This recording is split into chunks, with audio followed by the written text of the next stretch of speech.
নমস্কার, পাঁচফোড়ন চ্যানেলে তোমাদের সকলকে আবার স্বাগত জানাই। চলো আজকে চলে এসেছি। এই গুঁড়োটা দেখে বুঝতে পারছো এটা কিসের গুঁড়ো? এটা আসলে ওটস গুঁড়ো করে নিয়েছি। শুকনো খোলায় নেড়ে টেড়ে কিছু না, নর্মাল ওটসকে নিয়ে গুঁড়ো করে নিয়েছি। ওটস দিয়ে কিছু একটা বানাবো। দেখো সামনেই হচ্ছে আমাদের দুর্গাপুজো। তো দুর্গাপুজো তো আমাদের বাঙালিদের কাছে শুধুমাত্র উৎসব না, এটা আমাদের বাঙালিদের কাছে ইমোশন একটা। তো দুর্গাপুজোর আগে আগে আমরা প্রত্যেকেই চাই একটু ফিট থাকবো, ফাইন থাকবো, সুন্দর থাকবো, একটু হেলদি খাওয়ার চেষ্টা করি। কেন পুজোর সময় প্রচন্ড উল্টো পাল্টা খাই আমরা। তো তার জন্য অনেকেই আমার কাছে একটা হেলদি রেসিপি দেখতে চাইছিলে, তো আজকে সেটাই বানাবো। এটা তোমরা ব্রেকফাস্ট বা ডিনার যে কোনো কিছুতেই নিতে পারো, কোনো অসুবিধা নেই। তো চলো তোমাদের সাথে গল্প করতে করতে আজকে রান্নাটা শুরু করে দিলাম। তো ওটস গুঁড়ো তো নিয়েছি। এবার ওটসের তো নিজস্ব কোনো স্বাদ নেই, তো সেই জন্য যাতে এটাকে একটু টেস্টি, হেলদির সাথে তো সামান্য একটু টেস্টিও বানাতে হবে। তোর জন্য প্রথমেই ওটসের গুঁড়োর মধ্যে তোমার দিয়ে দিলাম আমি একটু অরিগেনো দিয়ে দিলাম, বেশ খানিকটা দিয়ে দিলাম গোলমরিচের গুঁড়ো, দেবো একটু চাট মশলা, যাতে একটু স্বাদটা ভালো হয় আর কি। বেশ খানিকটা দেবো চাট মশলা, এটা যে যার নিজেদের পরিমাণ মতো আন্দাজ মতো দিও, কোনো অসুবিধা নেই। দিয়ে দিলাম চাট মশলা। এবার দেবো হচ্ছে একটু চিলি ফ্লেক্স, যে যা নিজস্ব স্বাদ অনুযায়ী দিও। দিয়ে দিলাম বেশ খানিকটা চিলি ফ্লেক্স। এগুলোর সাথে দিয়ে দিলাম বেশ খানিকটা পরিমাণ মতো নুন। নুনটা একটু বেশি অ্যাড করলাম, কেন কি এর মধ্যে আমি কিছু সবজিও অ্যাড করব, তো তার জন্য নুনটা একটু বেশি অ্যাড করলাম।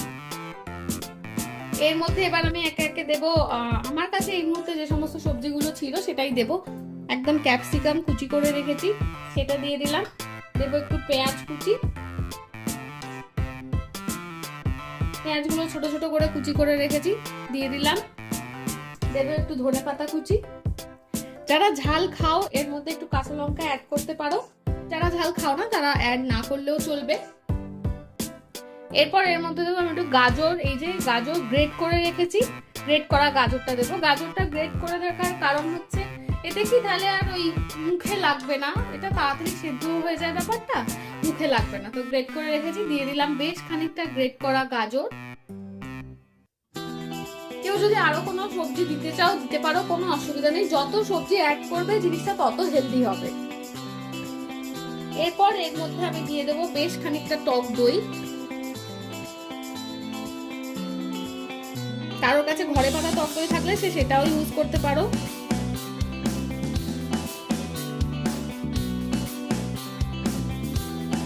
বেশ খানিকটা টক দই এর মধ্যে অ্যাড করলাম। এবার এটাকে অল্প অল্প জল অ্যাড করে ভালো করে মেখে নেবো।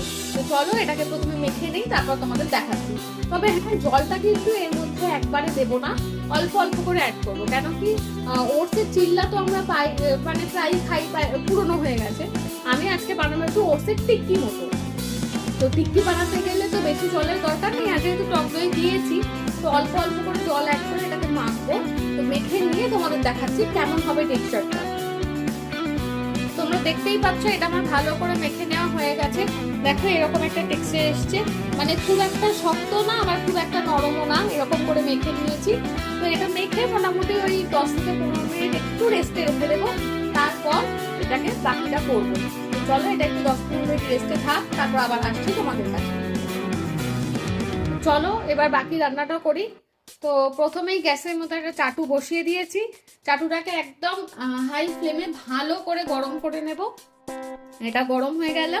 এবার গরম হয়ে গেলে এর মধ্যে দেখো গরম হয়ে গেছে, ধোঁয়া উঠছে। এবার গ্যাসের ফ্লেমটাকে একদম লো করে দেব, দিয়ে এর মধ্যে এই চাটুর মধ্যে ব্রাশের সাহায্যে একটু তেল ব্রাশ করে দেবো।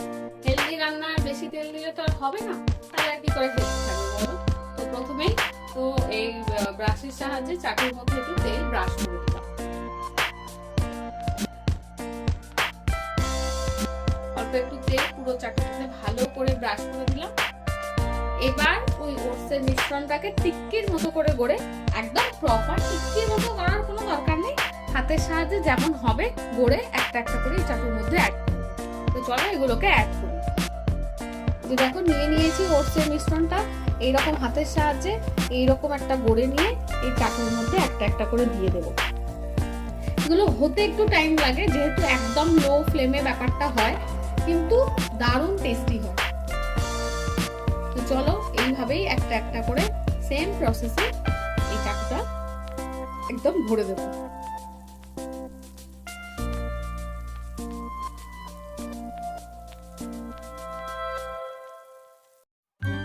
একটা করে এইভাবে চলো রেডি করে।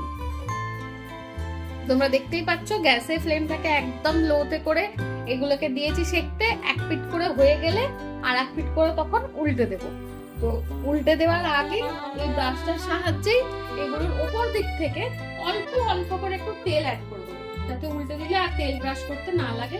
একদম সামান্য এরকম এই ব্রাশটার সাহায্যে এর উপর দিকটা গুলোতে একটু করে তেল অ্যাড করে দেবো, যাতে উল্টে দিলে এটা ভালো করে সেকা হয়ে যায়। একদম অল্প এই ব্রাশ থেকে যে ফোটা ফোটা তেল পড়ছে একটুখানি করে সব কটার উপর অ্যাড করে দেবো, যাতে উল্টানোর সময় চাটুতে আর অয়েল ব্রাশ করতে না হয়। এতে যে তেলটা পড়ছে সেটা দিয়ে উল্টো দিকটা যাতে ভালো করে সেকা হয়ে যায়। এটা প্রচন্ডই একটা হেলদি রেসিপি হবে। এটা তোমরা সকালে ব্রেকফাস্ট বা রাতের ডিনার তো অনেকেই হালকা করে, হালকা করাই উচিত। তো সেক্ষেত্রে তোমরা ডিনার মানে ব্রেকফাস্টেও যেমন নিতে পারো, এটা ডিনারেও নিতে পারো। তো চলো এটা একটা পিঠ হোক, তারপর আবার উল্টো পিঠটা উল্টে দেবো। মোটামুটি এগুলো একটা পিঠ করে হয়েছে, এবার আস্তে আস্তে এগুলোকে উল্টে দেবো, যাতে উল্টো পিঠটাও হয়ে যায়। দেখতে পাচ্ছ একটা পিঠ কি সুন্দর কালার এসছে। এটাকে উল্টে পাল্টে সেকে নিলে এটা খুব সুন্দর কালারও চলে আসবে। তো আস্তে আস্তে এটা প্রত্যেক কটাকে আমি উল্টে দেব। উল্টো পিঠটা যেহেতু অল্প করে তেল দেওয়া আছে, আর চাটুতে আলাদা করে তেল ব্রাশ করার দরকার পড়বে না। দেখতে পাচ্ছ কিরকম সুন্দর একটা কালার এসছে হালকা হালকা। আস্তে আস্তে সব কটাকে এইভাবে উল্টে দেবো। তবে কি বলতো, এটা একটু ধৈর্য নিয়ে করতে হয়, যেহেতু এটা এক লো ফ্লেমে হবে, একটু হতে সময় লাগে। বাকি আর কোনো সমস্যা নেই।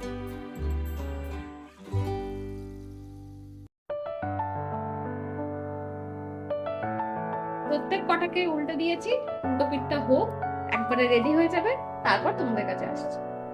তো এগুলোকে দু পিঠ ভালো করে উল্টে পাল্টে সেকে নিয়ে ওটসের টিক্কি আমার একদম রেডি। এবার এটাকে গরম গরম সার্ভ করবো। এইভাবে বাড়িতে তোমরা খুব সহজ পদ্ধতিতে একটা হেলদি অথচ টেস্টি ব্রেকফাস্ট বা ডিনারের রেসিপি চটজলদি রেডি করে নিতে পারো। আশা করি তোমাদের রেসিপিটা ভালো লাগলো। প্লিজ কমেন্টস করে জানিও কেমন লাগলো। চ্যানেলটাকে একটু লাইক শেয়ার সাবস্ক্রাইব করে দিয়ে আমাদের পাশে থেকো। নতুন নতুন যদি আরো কোনো রেসিপি দেখতে চাও সেটাও তোমরা কমেন্টস করে জানাতে পারো। আর এটা বলবো যে একটু গরম গরমে সার্ভ করো, তাহলে ভালো লাগবে। টমেটো সসের সাথে সার্ভ করতে পারো। আশা করি তোমাদের ভালো লাগবে। বাড়িতে ট্রাই করে জানাও কেমন লাগলো। আজকের মতো এটুকুই, আবার দেখা হবে নতুন কোনো রেসিপি নিয়ে।